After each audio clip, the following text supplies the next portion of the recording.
Okay, so we're going to go ahead and get started here. And sorry I'm running just a tad late. And I think, Ms. Walker, are you joining us here? Go ahead and activate your microphone if you want to.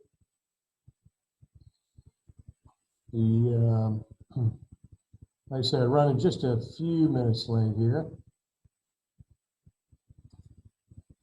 So let me get initially set up here.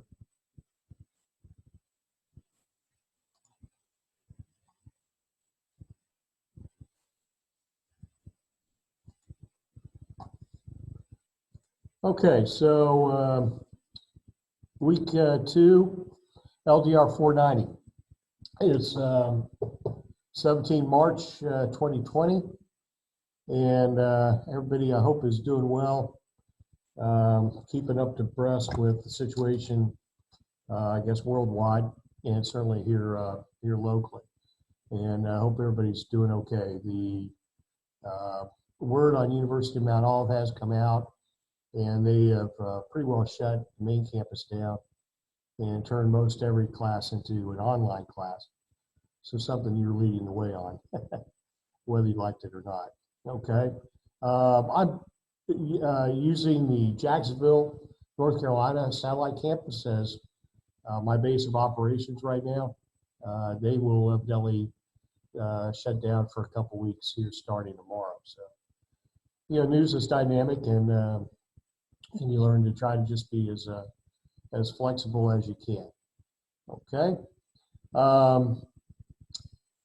Leah, if you're hearing me, at some point use your controls and play with them a little bit.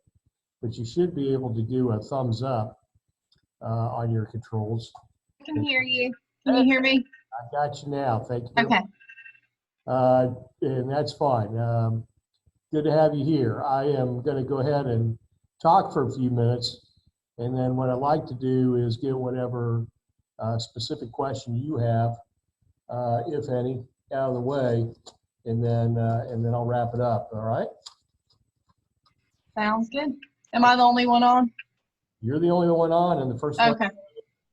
in a couple of weeks. So I'm all sorts of excited. First thing, what I want to do is just let you know, a couple of your classmates know. Everybody, for everybody's sake of knowledge, Ms. Gast and Ms. Sternkoff are part of the University of Mount Olive women's lacrosse team, which had a particular horrible tragedy this past weekend. And so if you see the screen, I'm showing you the Moodle shell. There's a remembrance that's ongoing right now. We lost a couple of women's lacrosse players and a former baseball player, Mr. Sweatland, to a horrible traffic accident. And 4 other women's lacrosse players are injured. I don't have an update, if any, on their conditions. The last I heard was they initially were in ICU care, and we're hopeful and prayerful that they're recovering. So keep these families and individuals in your thoughts and prayers, certainly, and as they go through this horrible tragedy. All right, so with the LDR 490, you know, the idea here is to take all that you've learned in the leadership coursework to date, all of your leading change, conflict resolution, effective teams, case studies, and the like, and into common texts, if you will, although they're not textbooks per se. Those 2 common books are Without Reservations by Bill Marriott Jr., and then, of course, Leadership Secrets of the Salvation Army by the former CEO, Mr. Watson. And the idea is to go ahead and do some common readings, and then and see what you pull out. The whole idea within the framework of a Socratic method is that you do the you do the course. It's such. What you bring in is what you're taking out. Instead of listening to me drone on and on and on, or inundate you with multiple slides on concepts, theories, principles, the idea is for you to go in, pull out what you see, and then share it with your fellow students.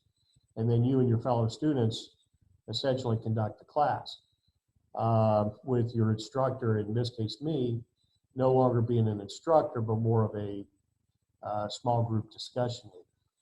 Now, within a classroom framework,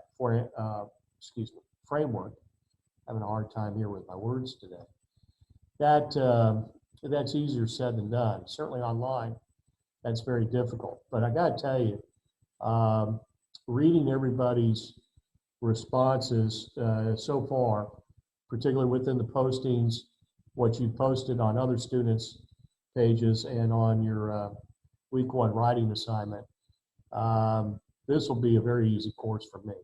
Okay, you all absolutely nailed the homework. I think you did a fine job. There's a couple things where we can tighten up, as always. Remember LDR 300, the idea of being a leader is that you're continuously pushing past your comfort zone, and that's what I'm going to attempt to do with you all, okay? In the meantime, what I tend to do on these Zoom sessions is predominantly talk about what I saw on your homework, cover a little bit of what's ahead this particular week, and then things that are coming up that so they don't bite you in the butt, like I had on last term, where I had a person or two forget somehow that they had a major paper due. So with that, Leah, do you have a specific question or concern that I can help you out with? Not right now, I don't think so. I was just jumping on for general information for the week and see what I might be able to do better. So. Okay, and you get that extra credit for jumping in, right? I wish I could give you the extra credit. Wishful thinking. Yeah, well, you certainly don't need it, but we'll give you at least for joining. You get a no shoot for free. So if you need to cash in I turned my work in a little late and I'd like to grade without penalty, you got that chip. Okay, so I'm handing you a virtual chip and marked it down. No, I'll tell you what, let me look at you real fast. This won't appear on screen, I don't think. Do you see my screen? Yeah. Mm-hmm. Okay, you should see the web page, but you shouldn't see your file that I'm pulling up. Is that correct? It's just blank right now. Okay, then that's good. All right, so all it is going to be blank. Okay, what I'm pulling up is what you submitted as part of your work on mission statement. Okay. And you should have already seen your grade on that.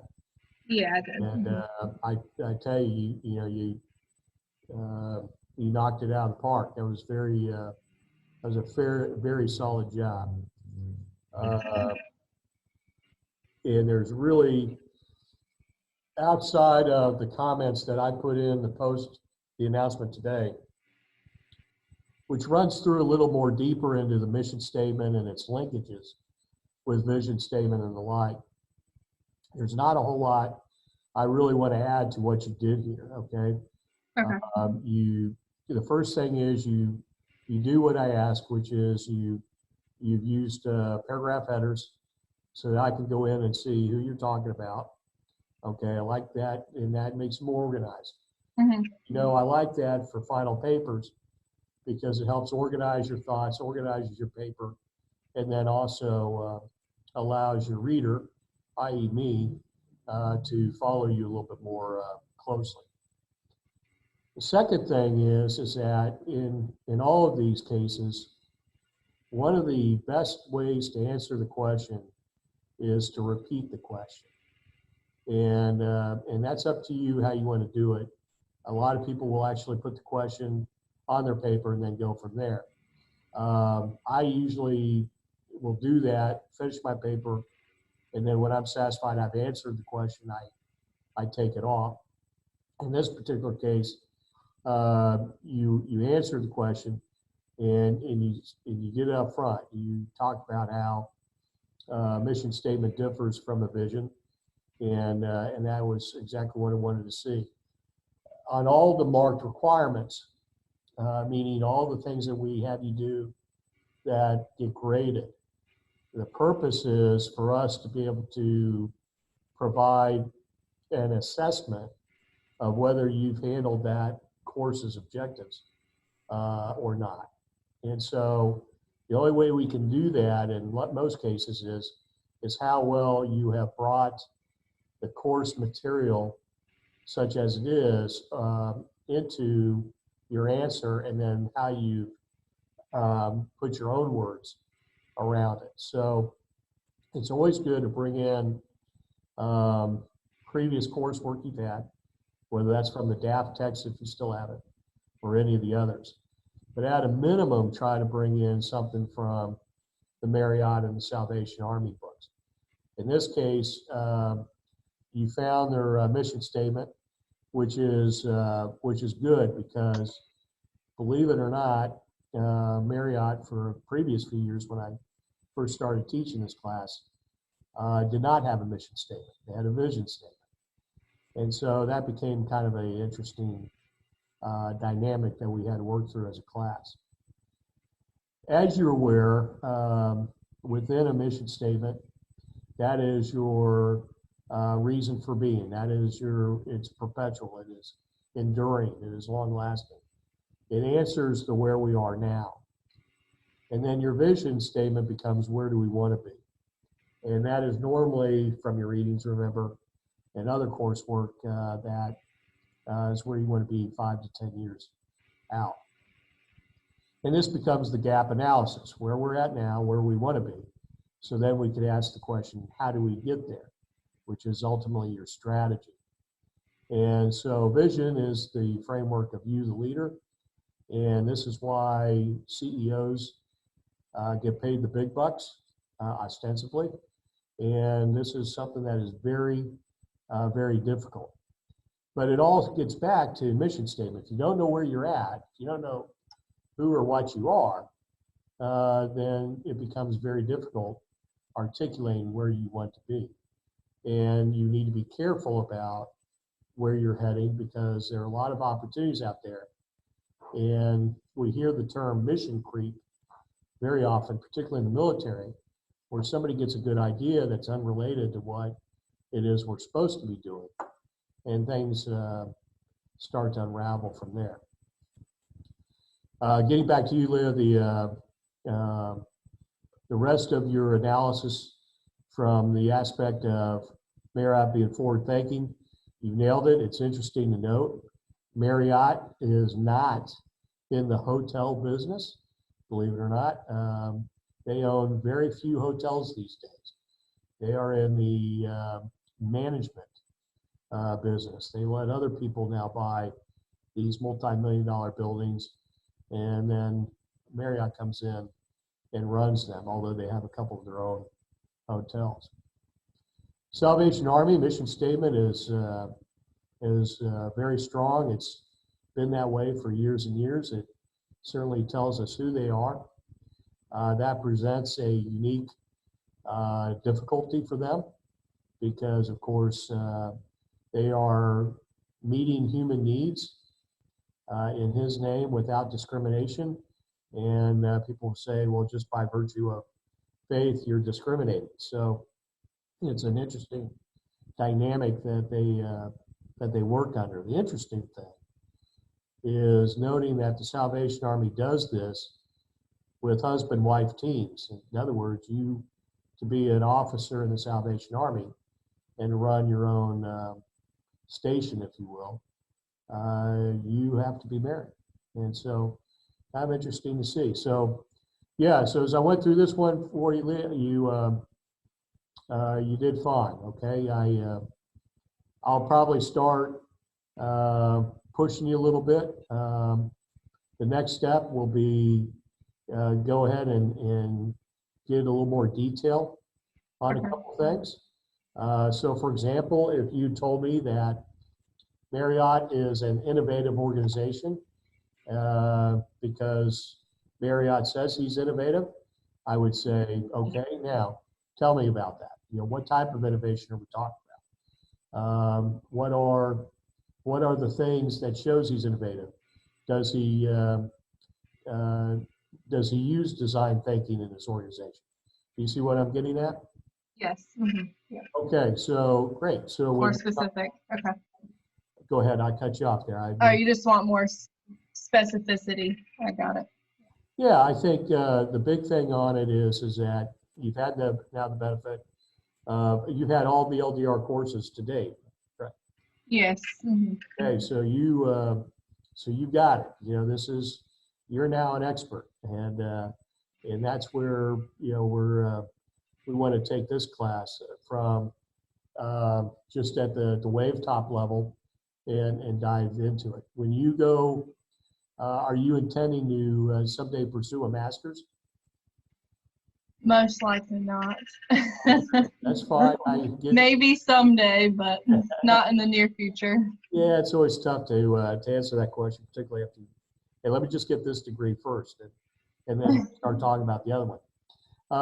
Yeah, so basically what you find is with an undergraduate degree, you have covered a number of subjects, very broad range, from art appreciation to religion to leadership to accounting to any number of subjects, literature and the like, what is called liberal arts education. But you really kind of only got down wave top level, fairly shallow into each of the subjects, just by the nature of the design. Going into a master's degree, you're going to find that broad range of subjects narrowed significantly to that which is only related to your master's. And then you're going to get into each of those subjects more deeply. So if you go in and get a master's degree, you're going to find you're going to cover case studies in leadership, conflict negotiation, teamwork. You're going to get through that again. You're like, hey, I just had this. Well, you're going to get much, much more deeper into it. And then if you think about that on top of getting a doctorate, okay, the doctorate, of course, is exceptionally narrow in its scope. It is one very small part of the leadership continuum, and you are in depth to that to a degree that is very incredible. So if you go in and you looked at the feedback that I gave you, everybody, and I decided just to do that on this one to kind of set the stage.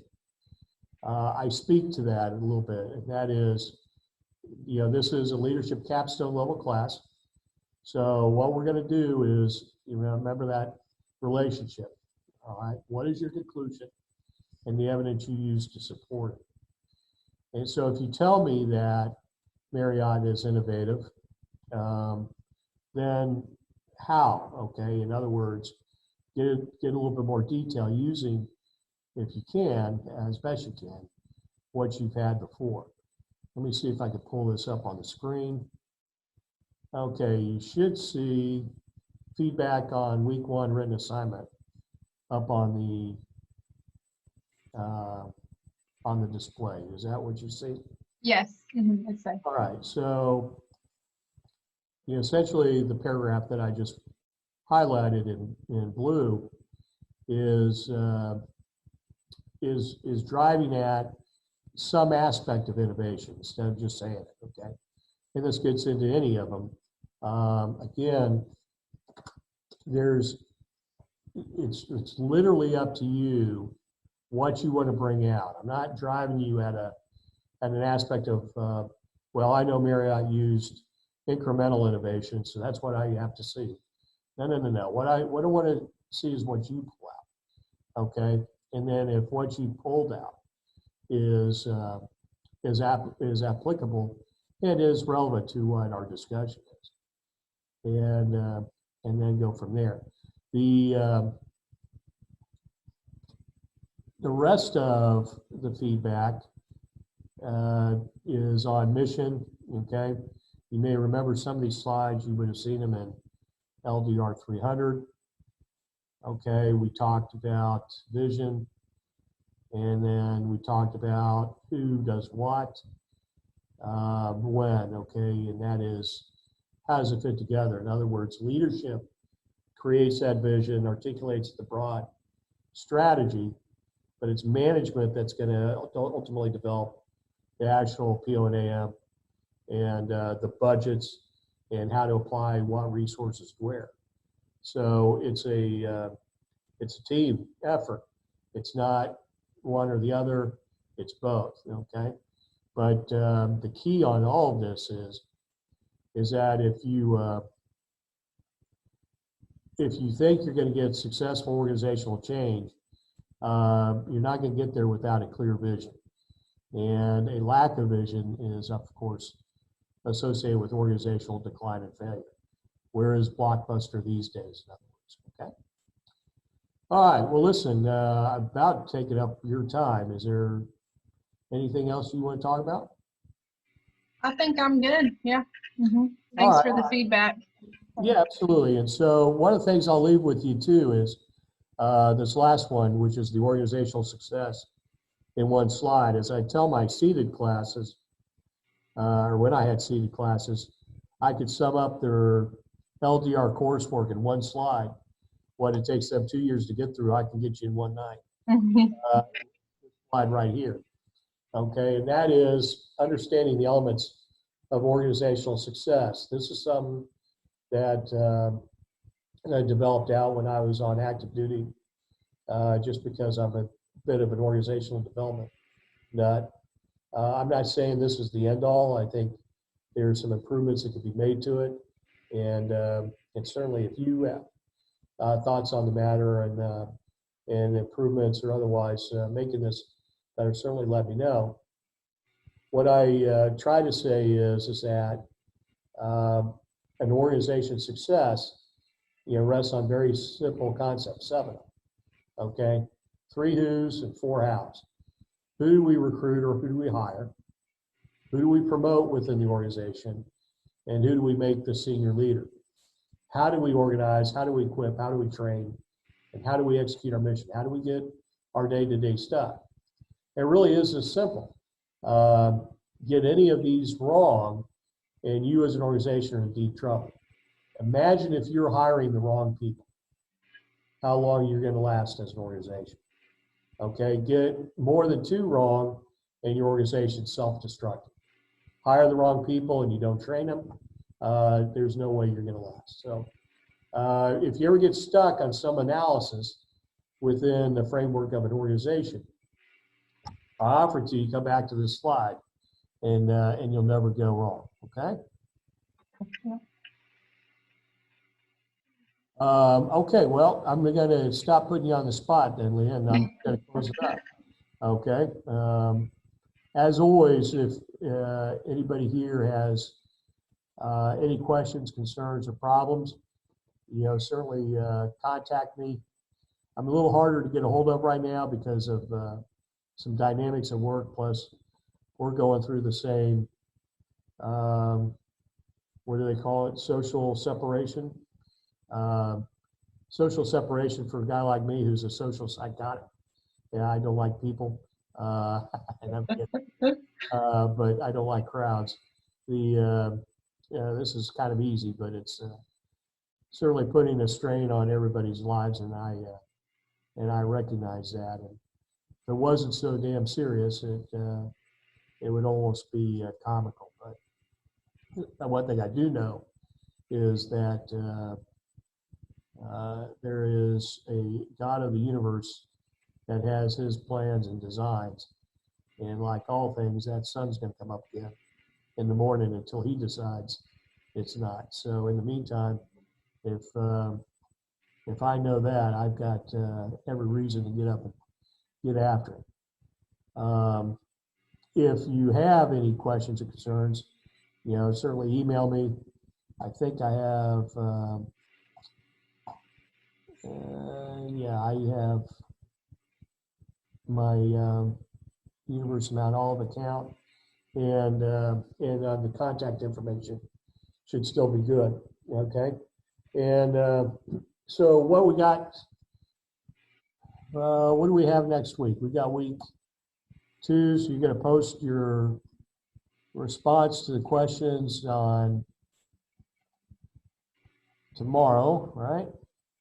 I do have a question about the post for this week as far as discussion goes. Yep. So you're wanting us to take out one concept. Does that need to be separate from the 3 to 5 timeline events? Yeah, unfortunately, I didn't write that the way I wanted, and I apologize for that. Thank you for the catch. Take the thing to remember on the 3 to 5 is this is your evidence, okay? So when you pull out a concept that's interesting, it's really 3 to 5 reasons you pulled that concept out. Okay, So I kind gotcha. of gave you 3 of them. What's most interesting? What's the value you see in it? Why is it important to you? And then I actually kind of threw a 4th in there. How will you use it? So you're not just going to give me the concept, okay? So I find Marriott as innovative. Okay, well, why did you find that most interesting? What's the value you see in it? Why is it important to you? Okay. You see, Okay, so use those specific items to support that main. absolutely. Okay. And I didn't write that well. I'll feign senility or something here. I'll fake it. That's good. The thing on it is make sure it's one concept that you learn from each of the companies, so that tends to imply if you use, for example, innovation for Marriott, then you would also explain why Salvation Army is innovative. Okay. If that really is a stumbling block, then just give me a concept from one company and you can make it different for the other if that helps you. Okay. Key is to make sure what we're trying to do here is what you remember from your case studies and leadership class is to do an evaluation. And this would be one of the criteria marks you would pull as part of that evaluation. Well, it's not helpful to evaluate 2 companies when you use different criteria for each. And so, again, that gets a little bit more into the wonkishness of the question. But the idea here is that I want to see what the student pull out, what captivates your interest, and then how well you can effectively articulate the leadership aspects behind it, and ultimately use that concept again in your role. In other words, we're going to, you can see we've taken out the theory part, we've already had that. Now we're essentially going back into almost a case study framework here. Okay. Okay. Well, that answers my question. Thank you. You're welcome. And then what's our question for the written assignment? So Risk. okay, so on risk, this is good stuff. Certainly to say each company took the risk of not surviving, that makes sense. The real key on this one is what I try to get at is decision making. Okay, there's always risk. There are people who are risk adverse and thus never start their own company. There are those who are more acceptance of risk, but they are able to forge ahead. That implies that they're able to manage risk. I'm kind of giving away the answer here a little bit. In other words, you manage risk in your own day-to-day lives. How do you do that? Okay. And so just something to kind of think through. Okay. All right. All right, well, thanks for joining, Leah. I'm going to go ahead and sign us off. All right. Thank you. Have a good evening. Well, you do the same and take care of yourself.